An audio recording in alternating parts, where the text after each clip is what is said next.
y comenzando desde Moisés y de todos los profetas, declarábales en todas las escrituras lo que de él se decía. Y llegaron a la aldea a donde iban, y él hizo como que iba más lejos, mas ellos le detuvieron por fuerza diciendo: quédate con nosotros, porque se hace tarde y el día ya ha declinado. Entró pues a estarse con ellos. Amén. La escritura inicial relata el suceso de dos caminantes, quienes después de crucificado y sepultado el Señor Jesucristo, la vida para ellos no tenía sentido ni razón de ser, pues habiendo puesto en el Señor la esperanza de ser Él quien restituiría a Israel el reino y la autonomía que desde mucho tiempo atrás habían perdido, cuando la Roma pagana había iniciado su conquista y establecido su imperio sobre el mundo de entonces conocido. Vemos a la luz de la palabra cómo estos discípulos del Señor volvieron a la vida cotidiana, ocupados en sus negocios, porque la vida para ellos tal vez no tenía sentido ni razón de ser, solamente un desánimo y faltos de esperanza, caminando en una forma mecánica por el camino rumbo a la ciudad de Emaús, sumergidos en sus pensamientos, platicándose el uno al otro y a la vez expresando interrogantes que en ellos mismos parecían no tener respuesta, pues todo se había vuelto cenizas, solamente remembranzas de aquellos hechos que para ellos habían quedado en el pasado. Sus rostros expresaban tristeza y desconsuelo, y un corazón apagado, pues la llama de la esperanza amenazaba con extinguirse, cuando de pronto un caminante se hizo a la par, y caminando con ellos, conociendo la tristeza que embargaba sus corazones, se acercó y les dijo: ¿qué pláticas son estas que tratáis entre vosotros, andando y estáis tristes? La palabra del Señor nos dice que los ojos de ellos estaban embargados y no lo reconocieron. Tal vez se limitaron a clavar la mirada en el suelo o mirar al horizonte, pues el sol amenazaba con ponerse. Uno de ellos dio razón de su desconsuelo y falta de fe, cuando la voz de aquel caminante sacó a ambos de aquel sopor espiritual, reprochando primeramente su incredulidad y dureza de corazón, para no creer en su palabra. ¡Oh, insensatos y tardos de corazón! La versatilidad de su palabra les llevó de la tristeza al despertamiento, de la reacción a la realidad, que aquel Cristo crucificado había vuelto a la vida. Y ahora sus palabras, aunque no le reconocían, eran ya un fuego que ardía en sus corazones. Al llegar a Emaús, él hizo como que iba más lejos, pero ellos le detuvieron por fuerza diciendo: quédate con nosotros, porque se hace tarde y el día ya ha declinado. Entró pues a estarse con ellos. Lo cierto es que generaciones van y generaciones han venido.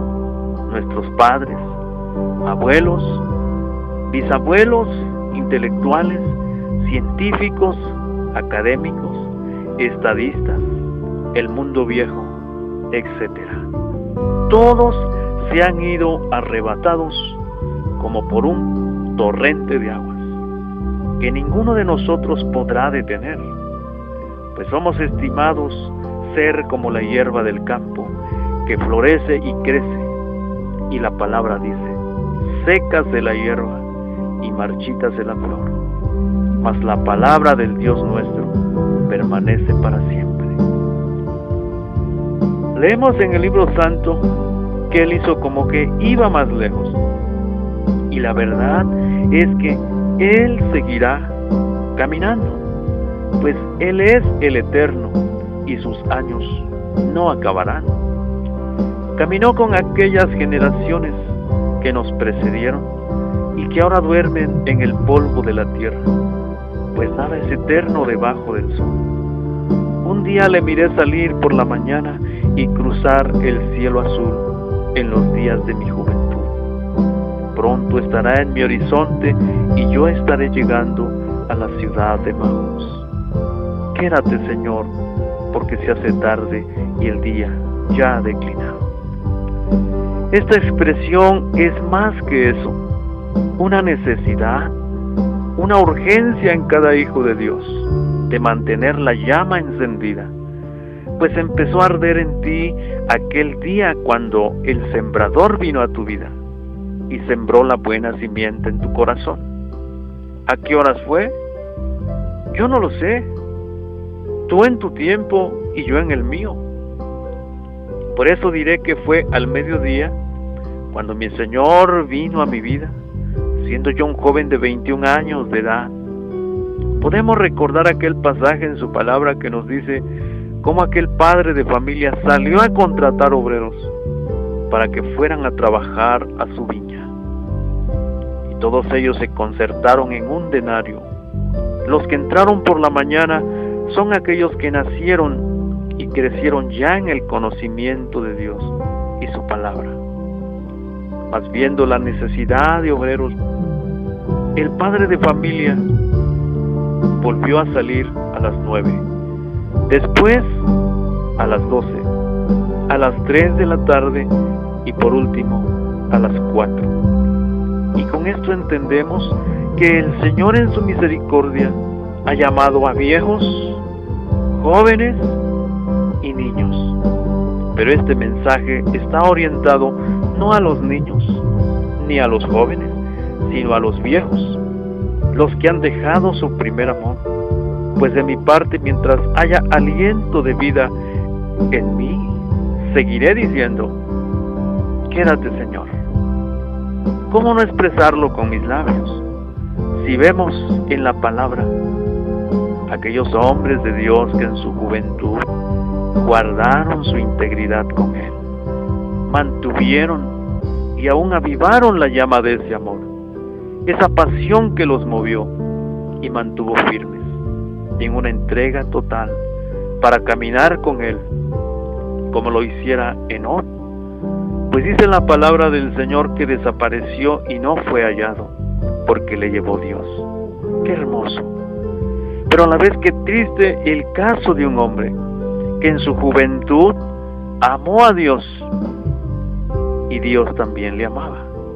Mas cuando llegó a viejo, dice la palabra que sus mujeres torcieron su corazón y ya no era recto para con el Señor, sino que se desvió.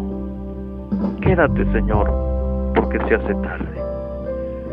Citamos el ejemplo de Salomón y concluimos en que hay hombres de Dios que en su juventud fueron fieles, mas cuando estaban llegando a Emaús, viejos, arrugados, entonces hicieron lo que no debieron hacer, cosas vergonzosas y aborrecibles a los ojos de Dios. Por cierto, hay un proverbio del mundo que dice: los alacranes de viejos no pican. Y eso precisamente le pasó al rey Salomón.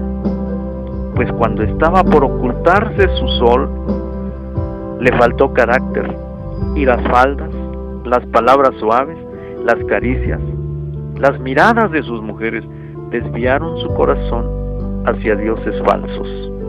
Quédate, Señor, porque se hace tarde. ¿Qué diremos de David?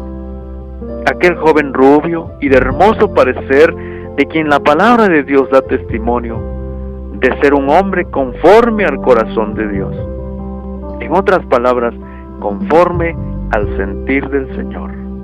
No solamente pastor de ovejas, sino músico, inventor de instrumentos musicales, cantor, profeta, poeta, actor, diseñador y guerrero, peor que una fiera.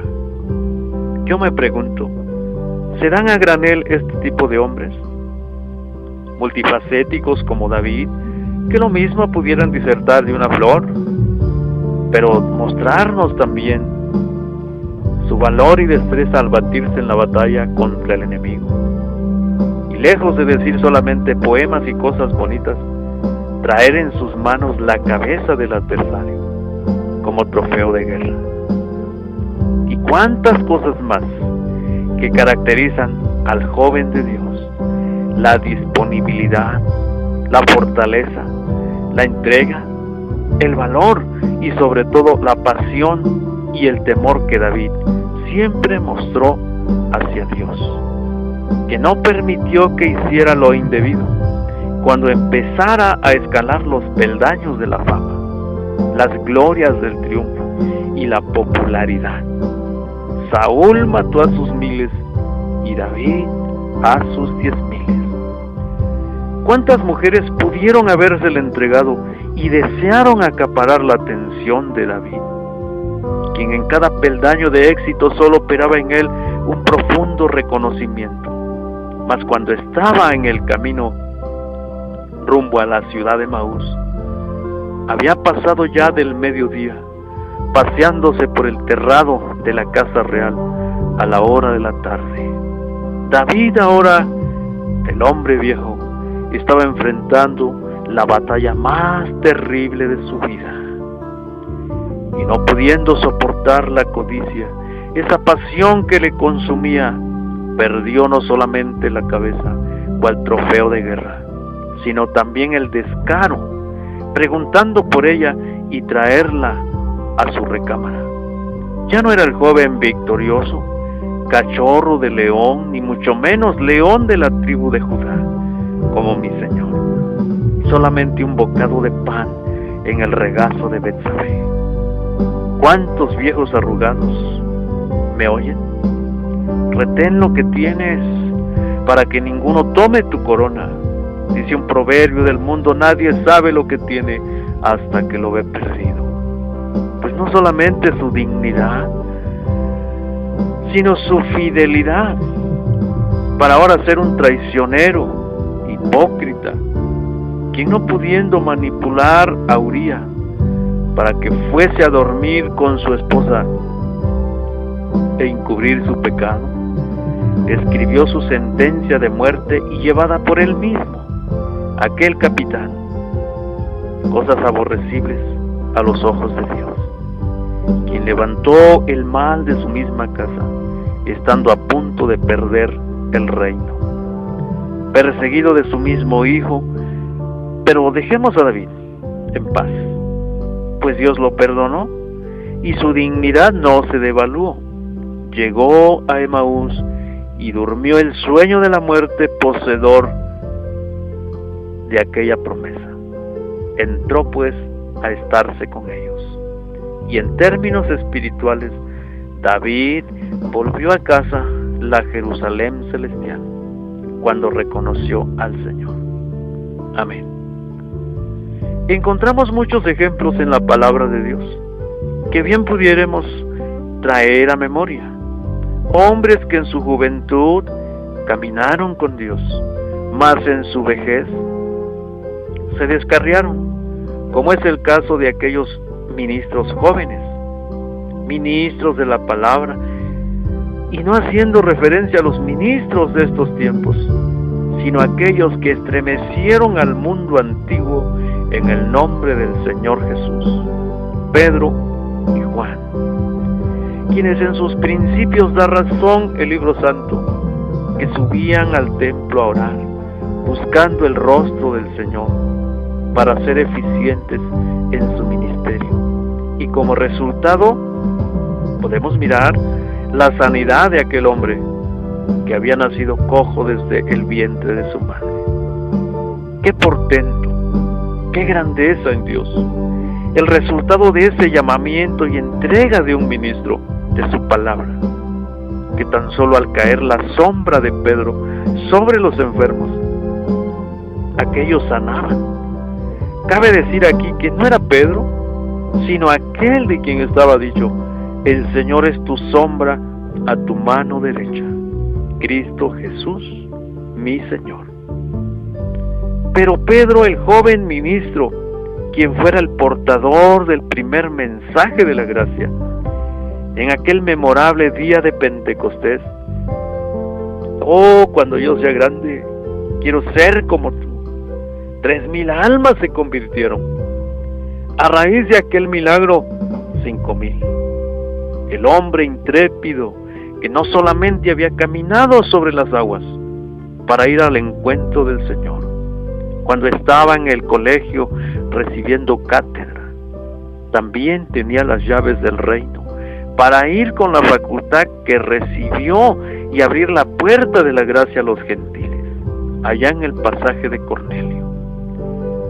Miramos que el crecimiento y la prosperidad fomentan muchas veces en el Hijo de Dios la confianza y la complacencia. Pues el proverbio dice: cría fama y échate a dormir. Y en eso han caído muchos. Faldas, fortuna y fama. Mi hermano Pedro cayó en el descuido y para ese tiempo tuvo que recibir la reprensión de aquel joven apóstol, Pablo, quien le libró de la condenación por causa de su hipocresía, resistiéndole cara a cara, y no en privado, sino delante de todos. El texto dice: aún el joven es conocido por sus hechos, cuando su palabra fuere limpia y recta. Bendito el nombre del Señor Jesús, quien no solamente honra al joven que le busca, que le ama, que le obedece, para darle un lugar entre los grandes y que son mayores en tiempo y experiencia, en llamamiento. También a los viejos que saben guardar su lugar, su pasión y amor por Dios, su primer amor. Aquel viejo dobló las manos y no objetó, no se justificó, y cuando estaba llegando a Emaús, terminó con una dulce y tierna melodía. Habló a favor de su hermano Pablo, quien le había reprendido en público. Reconoció su llamamiento como apóstol y la sabiduría que de Dios le había sido dada. Se fue en paz, reconociendo la grandeza de Dios. Pues que, estando el texto en pie, no me deseches en los días de mi vejez, cuando mi fuerza se acabare. Dios le usó porque no perezoso procuró que nosotros tuviésemos memoria de estas cosas, dejándonos sus escritos y en ellos las verdades del Señor. Amén. Hemos visto en estos ejemplos el resultado, las consecuencias negativas y positivas de aquellos que fueron victoriosos, fuertes y dignos de ser un ejemplo a seguir. Hombres de antaño y de nuestro tiempo distan mucho de ser ya una realidad, solamente un buen principio y un trágico fin. Esa es la verdad. Mas ¿quiénes pueden decir esto? Oh Dios, me enseñaste desde mi juventud y hasta ahora he manifestado tus maravillas, y aún hasta la vejez y las canas. Oh Dios, no me desampares hasta que denuncie tu brazo a la posteridad, tus valentías a todos los que han de venir. Salmo 71, versos 7 y 18. ¿Quiénes pueden decir esto? Los que viven con propósitos, aquellos que han hallado en Dios una satisfacción que llena el alma, la fuente de aguas vivas. No pierden de vista el objetivo, la meta. Da razón la palabra de Dios de una viejecita llamada Ana, que había vivido 7 años con su marido desde su virginidad, y siendo viuda hasta de 84 años, no se apartaba del templo, sirviendo de noche y de día, con ayunos y oraciones. Eso es entrega, eso es pasión. Mientras tanto estamos rodeados de tentaciones, luchas y pruebas. El enemigo acecha a la vuelta de la esquina. No podemos decir, los que aún somos jóvenes, lo que dijera un hombre de Dios, estando a punto de partir, rodeado de sus ministros y aconsejándolos.